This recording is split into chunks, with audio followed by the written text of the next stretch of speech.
It's the deadliest and most destructive wildfire in California history. 85 people were killed when flames swept through the town of Paradise this past November. It took days, even weeks, to find all the bodies. The search teams will be given a certain area, and then they will go from property to property looking for any evidence of human remains. I want to recover as many remains as we possibly can, as soon as we possibly can, because I understand the toll that it takes on people not knowing what became of their loved ones. This compact device helped identify more than half of the fire victims. Andy is a mobile platform, can be set up anywhere, can be hooked up to any power source. The Longmont, Colorado company Andy has developed technology that can analyze DNA samples from human tissue or blood almost instantaneously. You take that swab, you insert it into a plastic block, what we call a biochip.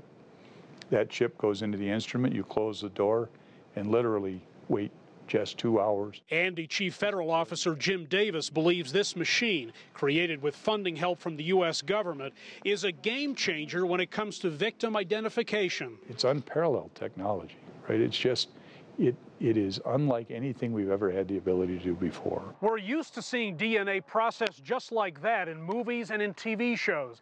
Doesn't work that way in real life, where the wait for DNA results can last for weeks, months, or longer. There's currently a backlog of hundreds of thousands of sex assault cases, Davis says. That's hundreds of thousands of victims that don't have closure. That's hundreds of thousands of subjects that are out running around, perhaps reoffending. He thinks instruments like this could help identify many of those suspects. Well, I think it's a great concept. I mean, DNA continues to get better and better over the years. Boulder County Coroner Emma Hall says so-called rapid DNA applies more to mass casualty events than offices like hers, where the $200 to $300 cost per test could be prohibitive.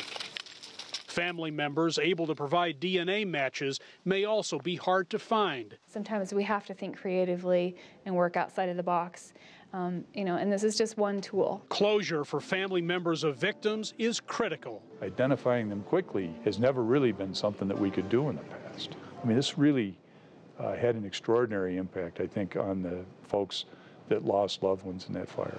Instant identification, it could be the norm before long, especially in disasters like this one. Hendrik, Sybrandy, CGTN, Denver.